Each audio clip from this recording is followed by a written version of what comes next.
You wake up one morning, you look in the mirror, and for a split second, you don't know who's looking back at you. Not in a dramatic breakdown kind of way, more in a quiet, unsettling, kind of way.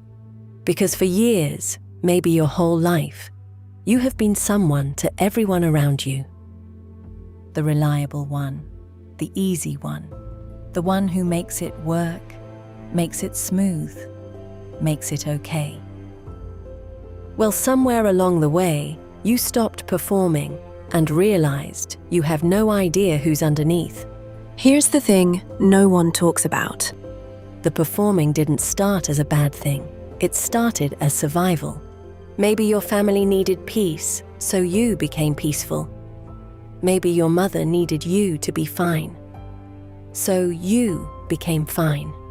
Perhaps the people around you couldn't hold big emotions, so you learned to compress yours into something small, manageable, presentable, and you got really, really good at it. You learned which version of yourself made rooms relax, which version got you loved, which version didn't cause problems. And you performed fine until you forgot you were performing. That's the part that's hard to sit with, because you were not lying. You were simply adapting. You were surviving a set of conditions that required you to be less than you actually were. And your nervous system learned, if I shrink here, I stay safe. That's not weakness. That's intelligence. But here's where it gets complicated. I want to ask you something, and I want you to actually sit with it. Don't just let it pass through. Think about the last conversation you had where you disagreed with someone. Not a fight, just a moment where you saw it differently. Did you say it, or did you feel the shape of your real opinion forming, and then quietly, automatically fold it away? Because that's the thing nobody names. It's not that you lied, it's that you learned somewhere a long time ago to run everything through a filter first. Will this land badly? Will this make her upset? Is this too much? Is this me being difficult? And the filter is so fast now, so practiced, you don't even feel it running anymore. You just notice, hours later or the next day, this low, dull weight, like you left something behind in that room. Like a version of you showed up, sat through the whole thing and never once actually arrived. That weight, that low-grade flatness you carry after social situations that should have felt fine.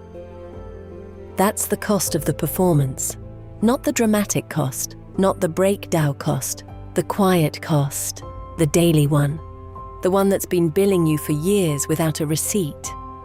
Because the exhaustion you feel isn't from doing too much. It's not from your schedule or your workload or not sleeping enough.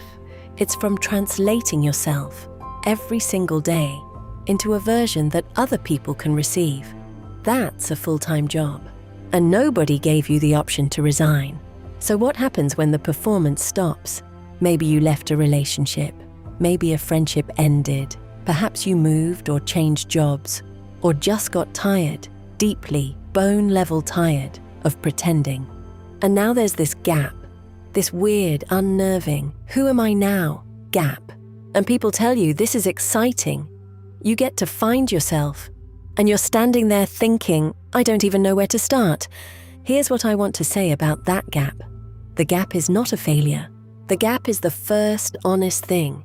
It's the space between who you were performing to be and who you actually are. And yes, it's uncomfortable. Yes, it's disorienting. But it is real. And for a lot of us, real is something we haven't felt in a very long time. The other thing I want to name, because it needs to be said clearly, some of the people in your life are not going to like who you become when you stop performing. That's not because you're getting worse. It's because they were benefiting from your smallness. So how do you rebuild? Not in a 5 steps to authenticity way. Forget that. It's in asking, what's actually true for me right now? It starts smaller than you think. It starts with noticing what you feel before you edit it. Sitting in a room and asking, what do I want, not what's polite. It starts with saying an opinion out loud, one you're not sure will land, and letting it exist anyway. It starts with letting your face do what it wants to do, not managing it. Actually, I see it differently. Or when you say, I hear you. I'm still not going to do that. And yes, it will feel strange. Exposed. Like you've walked into a room without a costume. Because you have. And the thing about walking in without a costume is, some people won't know what to do with you, but some people will finally actually see you. And that, for the first time, will feel like being met. The question isn't, who do you become after you stop performing? The question is, who were you before you learned to disappear? She's still in there, not polished, not pre-edited, not pre-approved, just yours, just yours. And the work, the real work, is not self-improvement, it's self-recognition, coming back to yourself, again and again, in the small moments, the unwitnessed ones, the moments where no one is watching, and you choose, maybe for the first time, to be honest about what you feel. That's who you are, not the version that learned to hold the room, you. If there was a moment in this episode, just one, where you thought, that's me, I want you to write it in the comments, not for me, for you, because naming it is the beginning of not being ruled by it. Episode 5 is coming, and it goes somewhere harder and more necessary for those looking to grow and look at themselves differently. Linked below is a guided journal, 5 conversations that will change the way you see yourself as a woman.